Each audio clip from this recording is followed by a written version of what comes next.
Today we're going to talk about something that's pretty interesting, and that is, can Jesus really actually bring sight to the blind? Now, what prompted this? Well, I'm still continuing my reading in Luke. I should have just called this whole series Lessons from Luke, but I'm continuing my series of reading through the book of Luke, and today we're wrapping up chapter 18, and there's a really awesome encounter that takes place in here between Jesus and a blind man. And as I was studying this, as I was wrestling with this and reading through this, I'm always looking for what questions pop up here. Like if I'm reading this for the first time with no foreknowledge or I do my best to try and say if somebody else hadn't already taught me how to read this, or if someone else hadn't taught me how I'm supposed to interpret this, what questions would I have when I'm reading through this scripture? And today, the question that popped in my head is, well, there were two of them. One, can Jesus really bring sight to the blind? And two, what does that actually mean? I know that I have personally, and I'm just going to put this out there, I've personally witnessed someone have a miraculous healing. And when I say that, I don't mean a feeling of healing, I had a demon in me, but now it's been cast out, which, by the way, is something I think is very real. Very possible and does happen, but that's not what I'm talking about. I'm talking about someone who had cancer, stage 4. They were given a death sentence. 30 days later, complete remission, no cancer. And by the way, this same person had been doing chemotherapy. They had been doing radiation treatment, and none of it was working.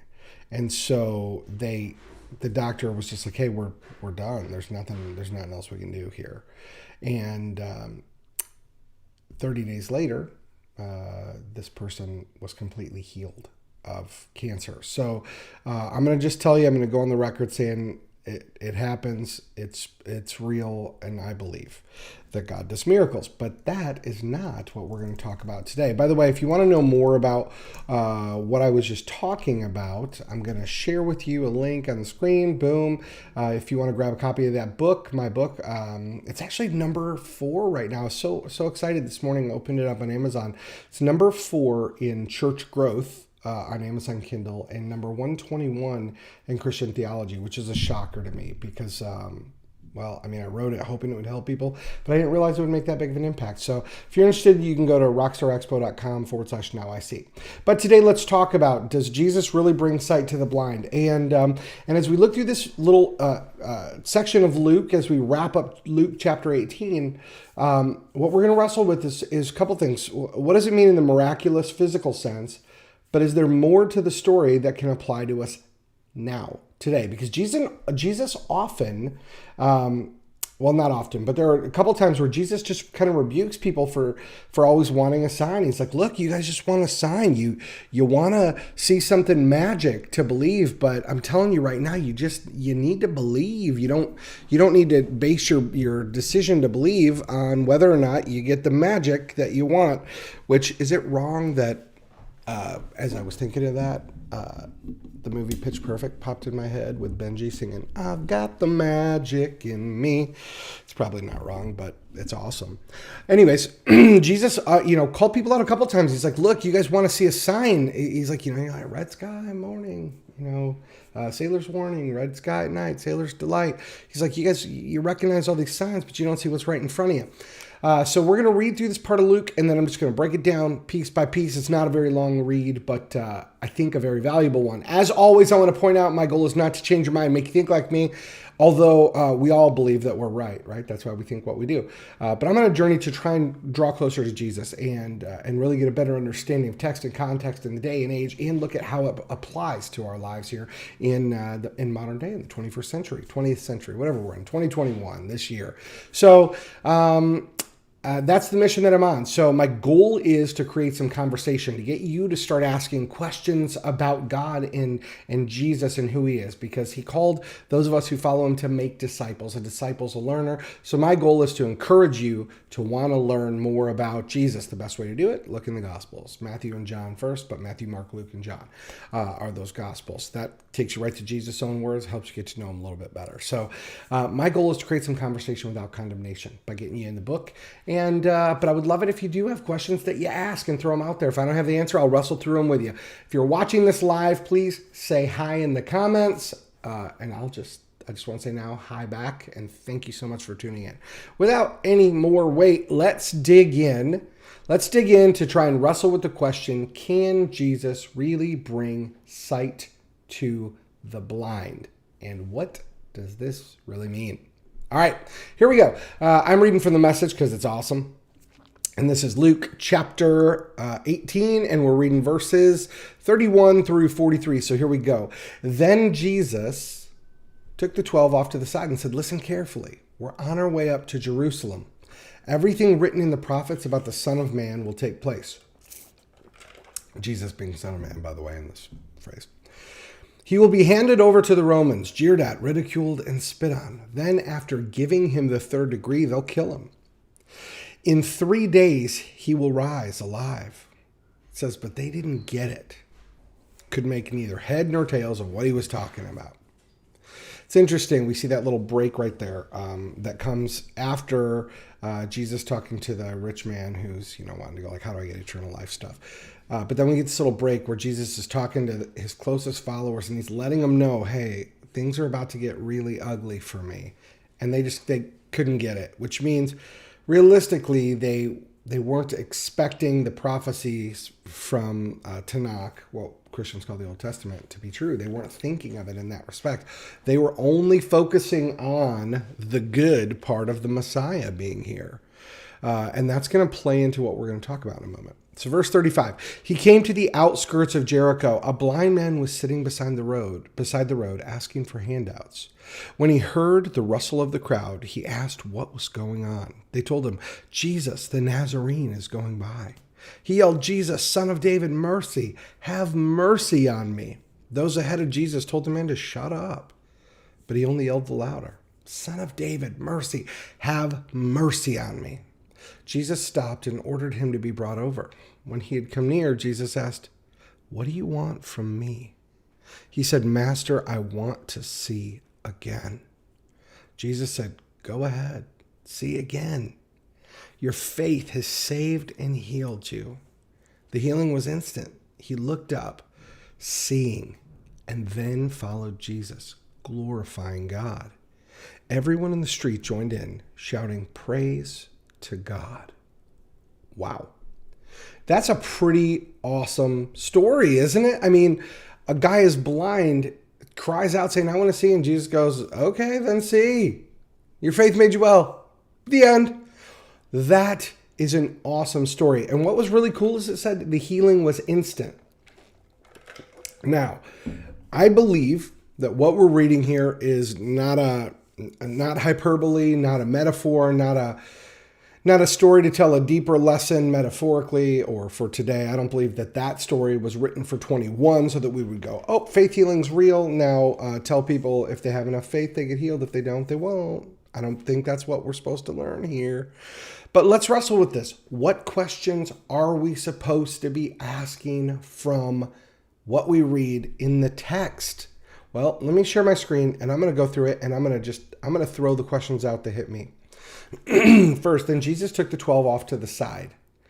First question that pops in my mind when I read this is, why did he pull them aside? Why didn't he just say this right in front of the rich guy and everybody else that was watching? Well, it seems like maybe they definitely wouldn't have gotten it. They wouldn't have understood. Or perhaps had Jesus said this, those other folks, the Pharisees and the other people listening, would have said right then, oh, he's talking about himself. He's calling himself Messiah. We need to kill him now.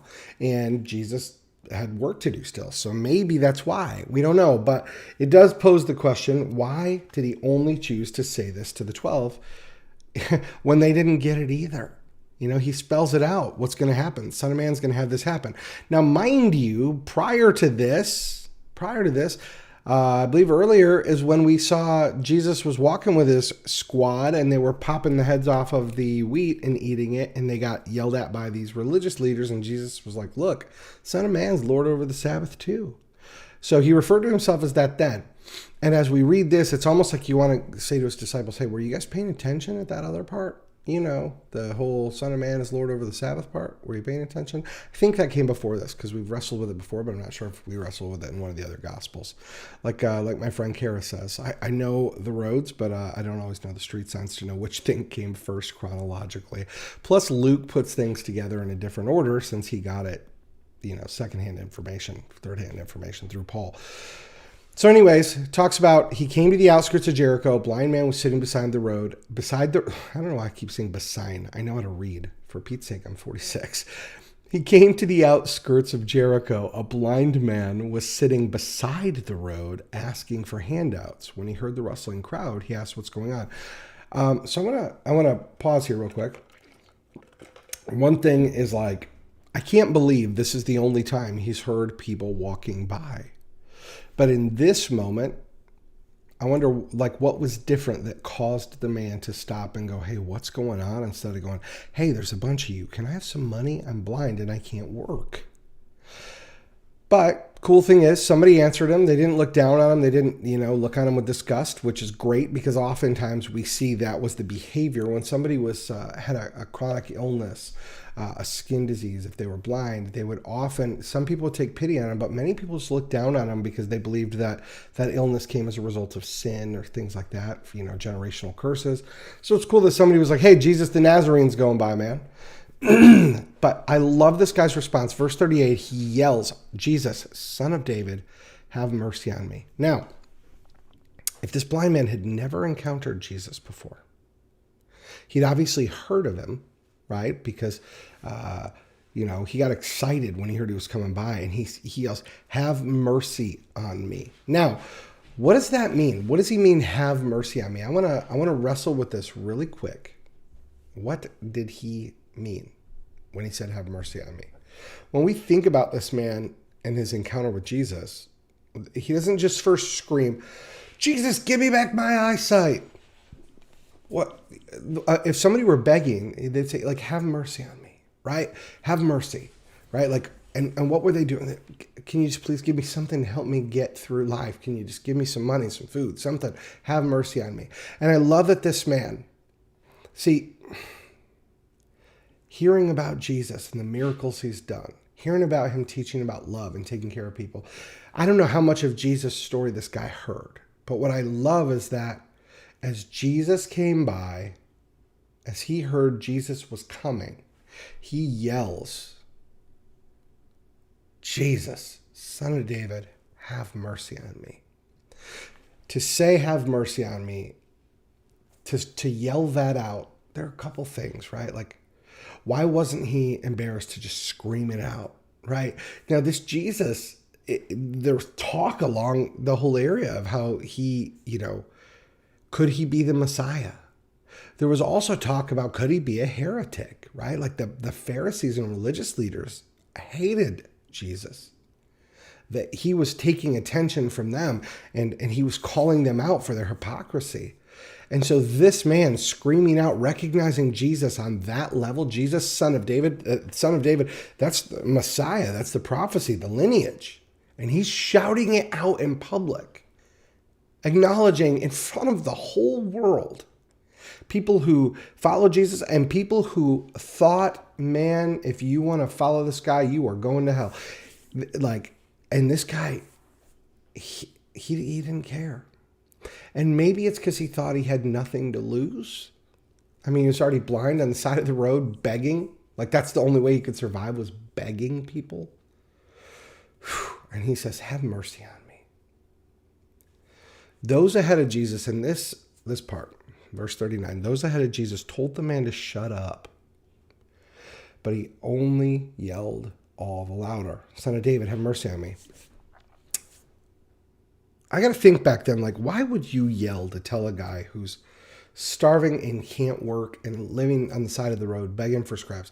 Why? What kind of person would say, shut up, man, be quiet? What kind?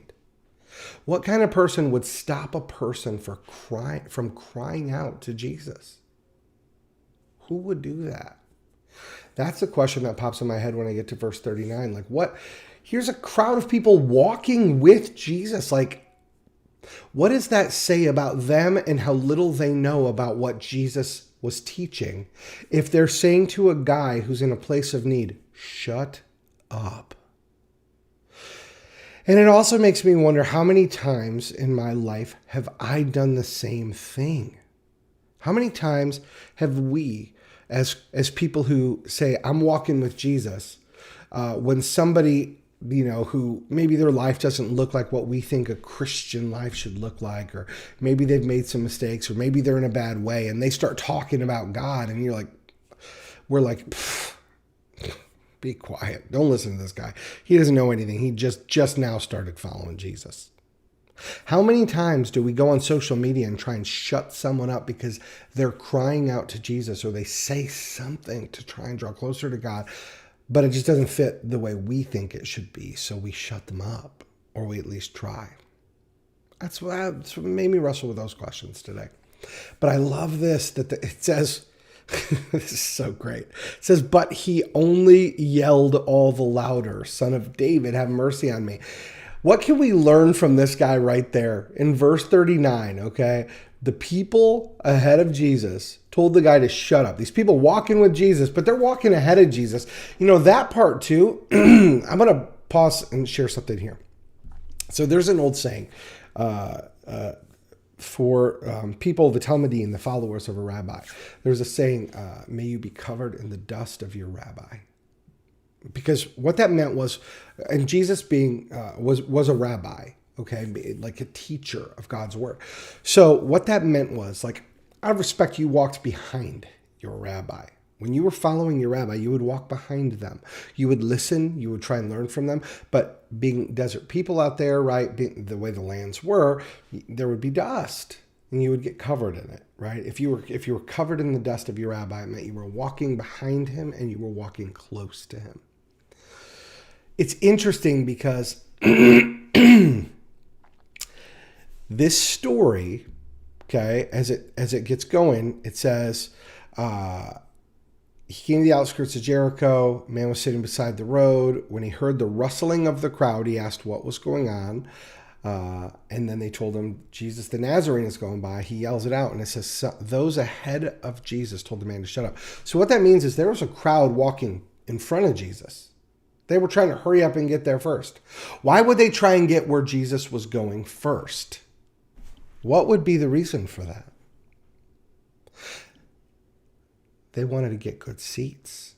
They knew Jesus was going to stop and teach somewhere. So there's this group of people that instead of walking closely behind him to listen to what he's talking about and teaching, they're rushing because they're trying to get good seats. That's what it sure seems like. It's like they want to hurry up and get to where Jesus is going so they can have a front row seat to the excitement of what he's going to say. All the while missing the opportunity to, one, walk closer to him and hear what he's saying now. And two, missing the opportunity to show him the respect that he deserves as the rabbi by letting him go first. Now, it wasn't anything Jesus demanded. He didn't say, you let me go first, suckers. It's not what he did, but it was something that was done as a sign of respect. You would walk behind your rabbi. So when I see this, those ahead of the man, now I see maybe it's not such a surprise that they would say, shut up, because these people weren't interested. It seems like, based on the actions that they took, they weren't interested in a life change. They weren't interested in truly seeing, that's going to lead to how I'm going to break this down in a minute. They weren't interested in truly seeing what Jesus had to show them. They were interested in getting a front row seat so that they could do what? Maybe brag about being, hey, I saw when this Jesus guy was walking around claiming all this stuff, or I saw these healings, or I heard Jesus, talking about these miracles. It seems like if they weren't walking behind the rabbi and they weren't walking close enough to hear him, but they were walking ahead, they wanted a front row seat for status, because sitting next to the teacher being close to the teacher, that was a status deal. So they wanted the status. They wanted the bragging rights. And they were missing out on seeing what Jesus was really teaching as a way of life, because they were so worried about themselves and getting where they wanted to go. So I guess it should be no surprise that their actions would reflect that they didn't really walk closely with Jesus, because look how they treated the poor guy on the side of the road. Shut up. But that guy who wasn't walking with Jesus yet, and he'd only heard of him, that guy had heard enough to cry out again, even louder, "Son of David, have mercy on me."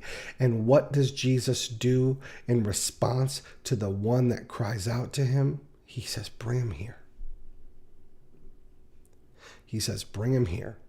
I'm going to sign in so I can highlight this first, because I've every time I wrestle with stuff, I look for different things to stand out to me. But today, like, this one just stands out so much to me, and I'll break it all down in one hopefully succinct moment. But Jesus orders him to be brought over. And when he came near, Jesus said this, "What do you want from me?" Now, this is a man that's on the side of the road doing what? Begging for money. He's trying to survive. And Jesus says, "What do you want from me?" In this moment, that man could have said, "I just want food. I've heard that you fed the thousands of people.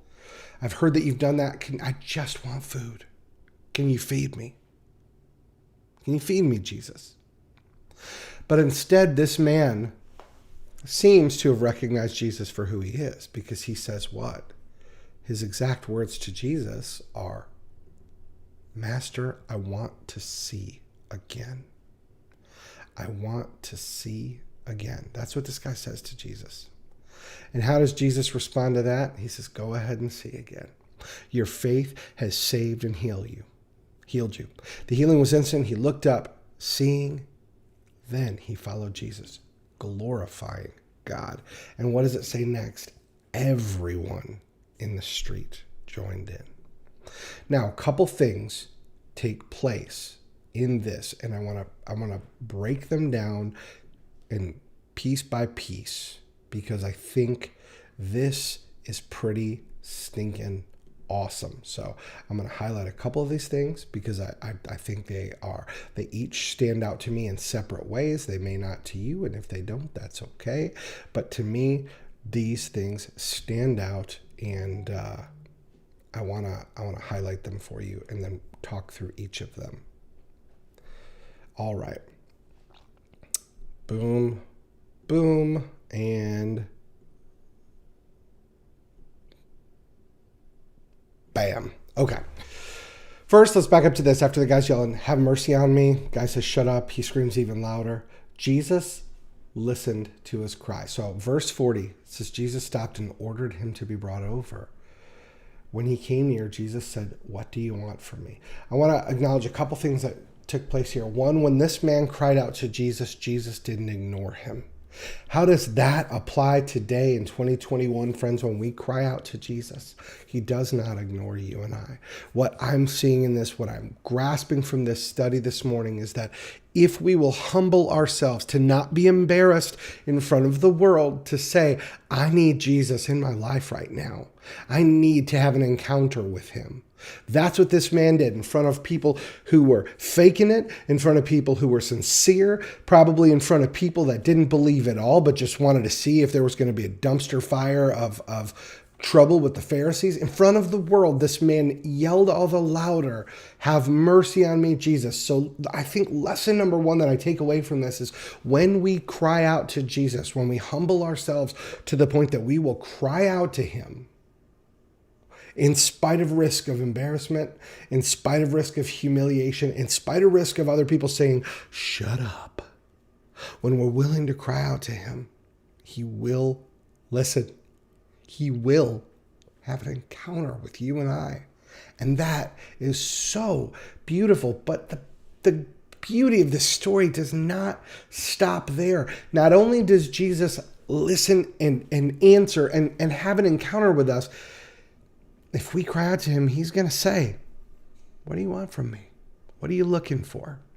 The lesson I take from this is when we cry out to Jesus, when we ask him for an encounter with us, He wants to know, what's your heart in wanting this with me? What makes you want this encounter with me? Now, I want you guys to pay close attention to this next part, because the blind man didn't say, because I know you're the Son of God and I want to follow you and bring glory to God.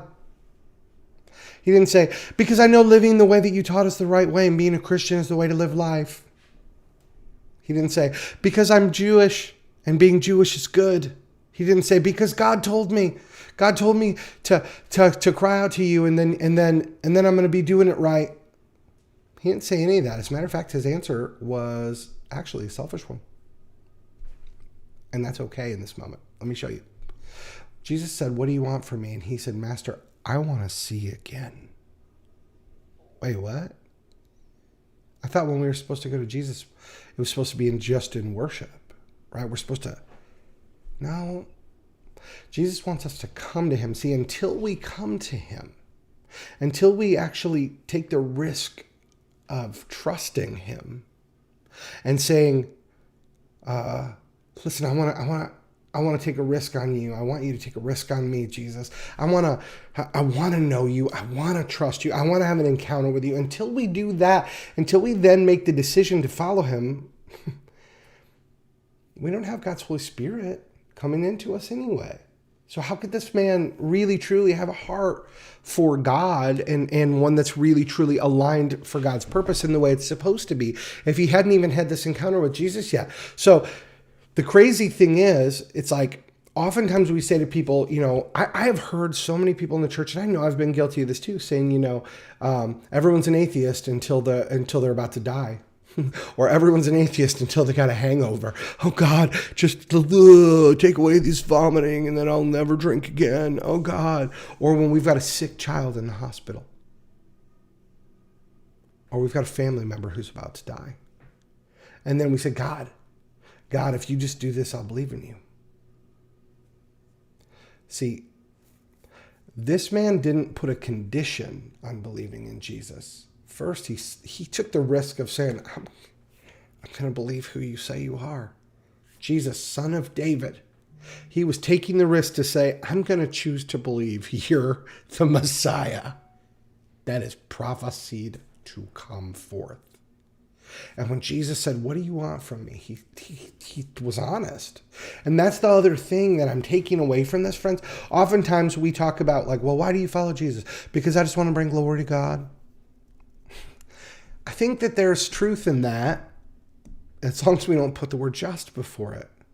Man, I follow Jesus because I know there's a day that's going to come where there's no more sadness, no more tears, no more hurting.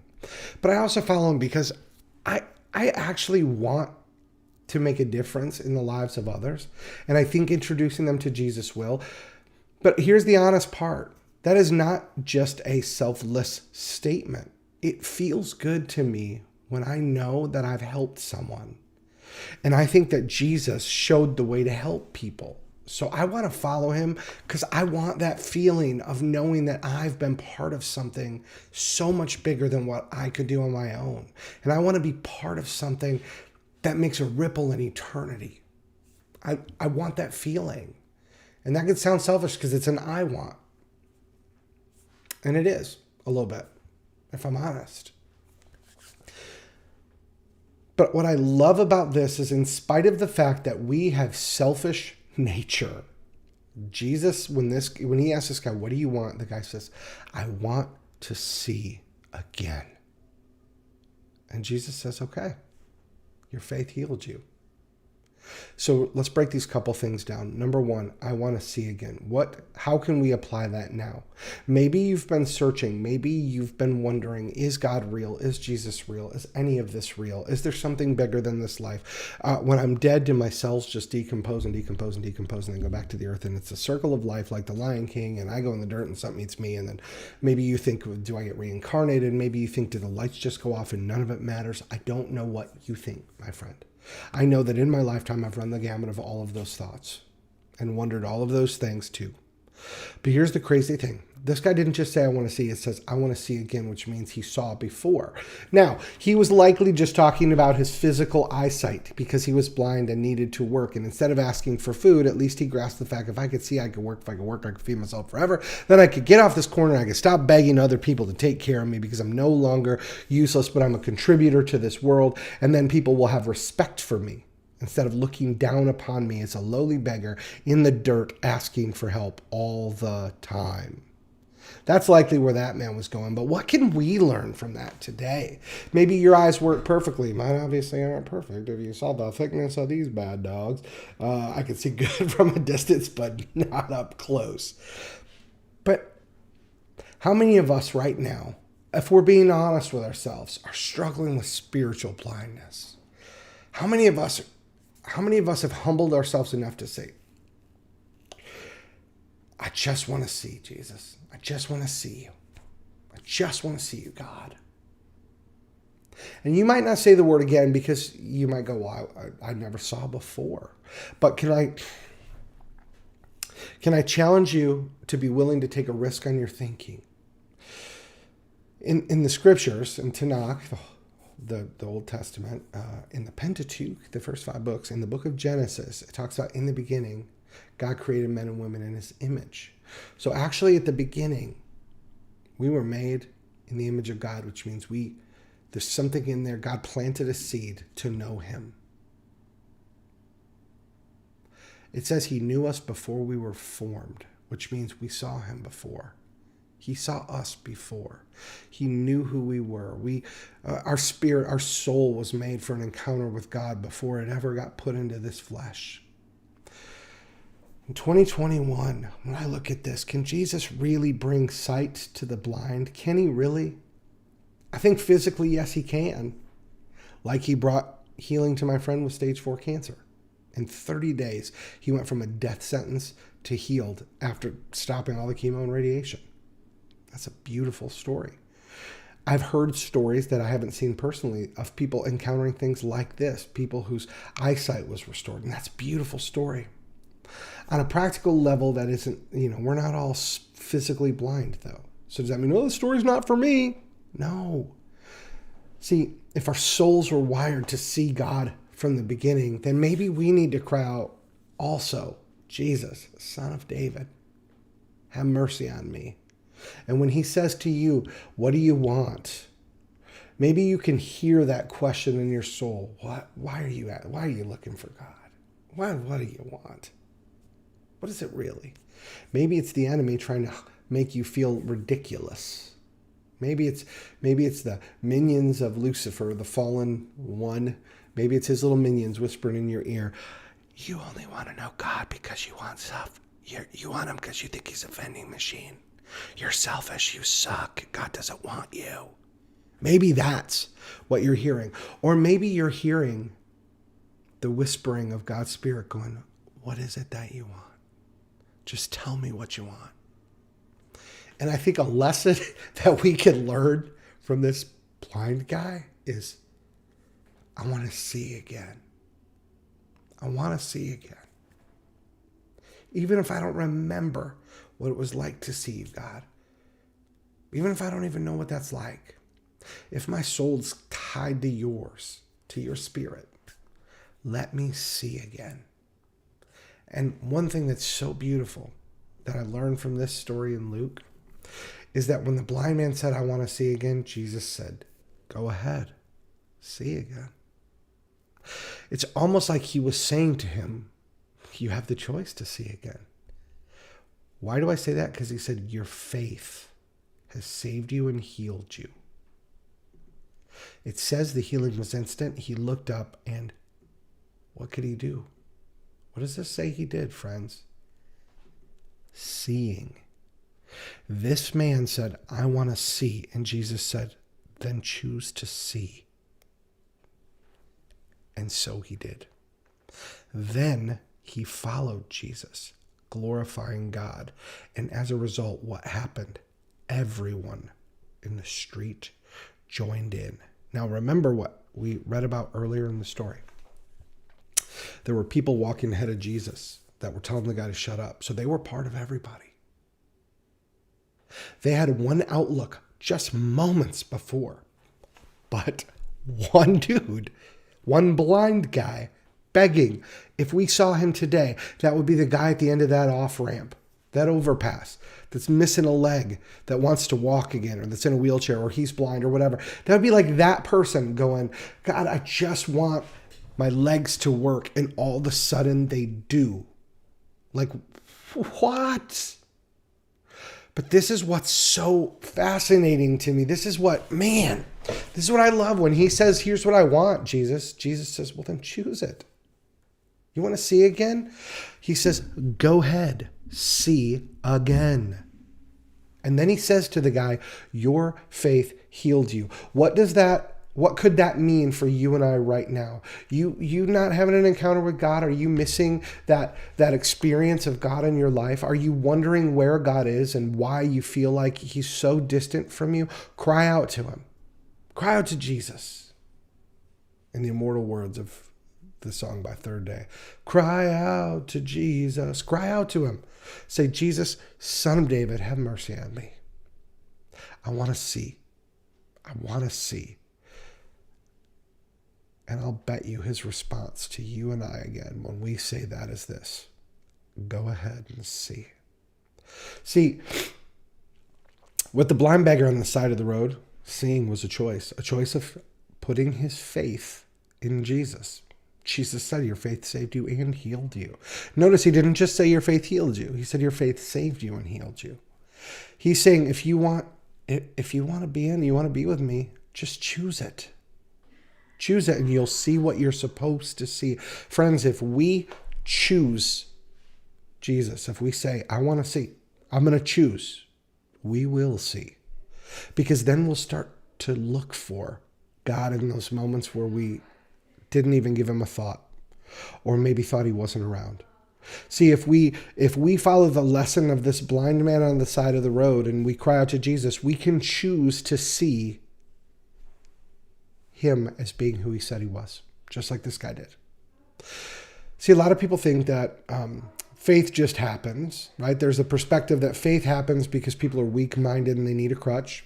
There's this belief system that faith happens because God only elected certain people to have it and the rest of them get to spend forever in hell, which would really make God not a nice dude.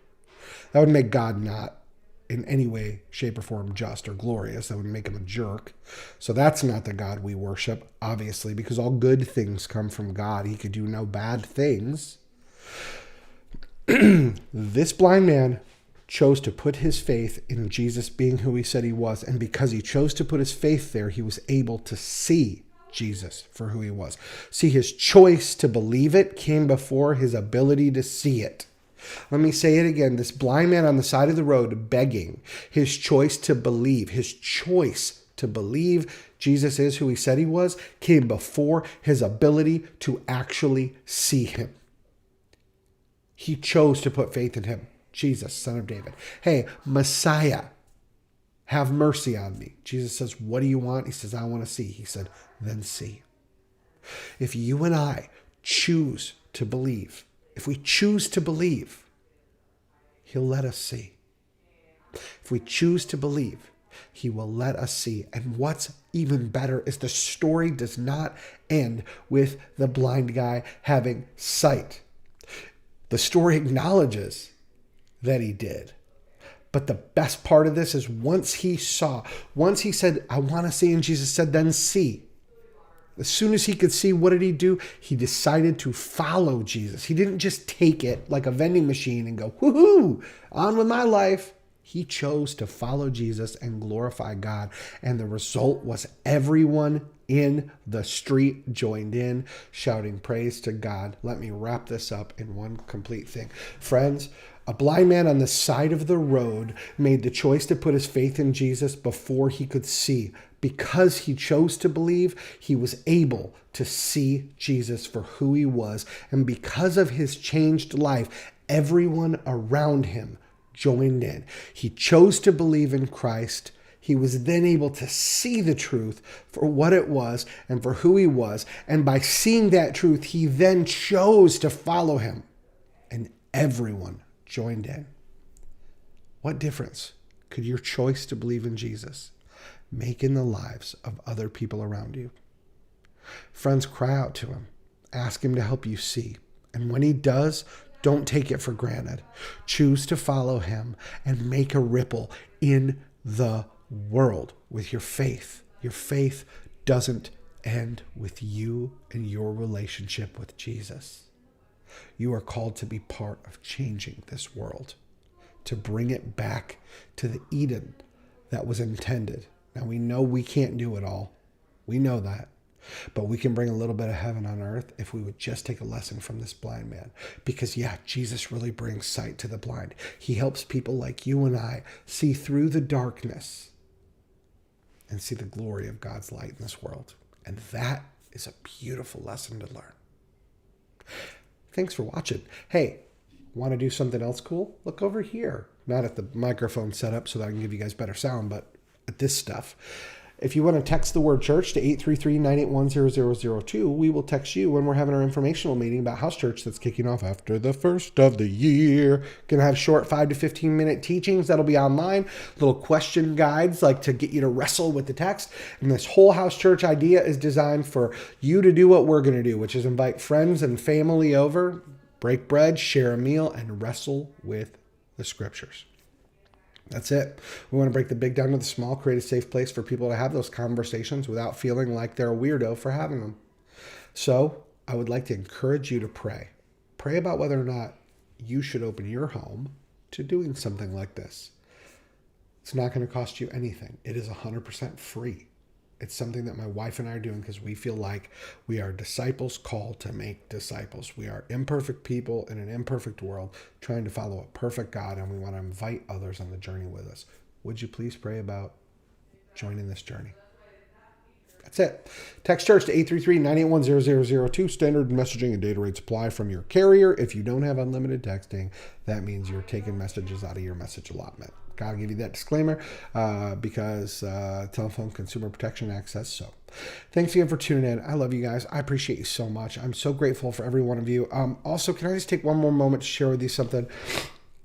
I want to pull this up online. I'm going to show you because I'm blown away by this. I wrote a book earlier in the year called Now I See, Looking for Jesus in Christianity. It's on Amazon.com. Right now I made it absolutely 100% free on Kindle, not just Kindle Unlimited. Look, you can buy now with one click. You can get it absolutely for $0.00 instead of $10, instead of $1 on the discounted Kindle price. You can get it for free right now by going to Amazon.com. Just search Now I See Mat Koenig. I am just so excited. My friend Mike Phillips wrote the foreword of this book for me and just shares his heart about our relationship there. But I just want to share this because it's such a blessing. Right now, my book is number 4 in Christian church growth on the Kindle store. And that's just an amazing blessing. I was super surprised to see that. This book came out in April. It's number 69 in 2-hour teen and young adult short reads, which I think is great because being on that faith journey when we're young is important. And right now it's number 121 in Christian theology on the Kindle store. And so for those of you watching that have already gotten a copy, thank you. Thank you so much for helping me get this story into the hands of so many people who are on this faith journey that you and I are all on. And I really appreciate that. So thank you. To have this happen literally 8 months later is it's kind of unheard of. So I'm super grateful. If you haven't grabbed your copy, go download it absolutely free today on Kindle. You might say, I don't have a Kindle, Matt. The Kindle app is available on Android and Apple, and it's 100% free. You can download it and you sign in with your Amazon account. But grab Now I See, Looking for Jesus in Christianity, the Kindle edition. Grab it today for $0.00 in digital format. Thank you to everybody who's helped make it possible to get my book to number 4 right now. Just wow. The fact that it's number 4 in church growth, there's something exciting about that. And let me explain why. I have Christian friends, some that are pastors, that when they see some of the stuff that I talk about and wrestle with, they get pissed. They're just like, dude, you can't say that. Like, that's not okay theologically. I'm like, well, Theologically, that is what Jesus said and did, as best I can tell from the Greek and the Old Testament, as best I can tell from the Hebrew. Like these are the things we're supposed to learn if the Scripture is congruent. And I have some Christian friends that just get so frustrated, but to see in church growth that people are reading the book that I wrote, it tells me that there are church leaders and pastors out there who are saying, hey, they're recognizing that something has to change. And even if reading my book, they go, nope, not what this guy says. I don't like it. It gives me hope because I feel like as the church, we includes me. I walked away for 6 years like an idiot. We haven't done a good job representing Jesus always. As a matter of fact, we've done a pretty poor job, probably more often than we've done a great job. And so when I see that my book is number 4 in church growth, it tells me that leadership in church is saying we've got to do something to help people know Jesus. And gosh, I sure love that. So thank you. Appreciate you guys. Love you. See you tomorrow. Oh, wait. Today is Friday. I will see you on Monday for the next Bible study live. Now go out there and be salt and light in this world and cry out to Jesus.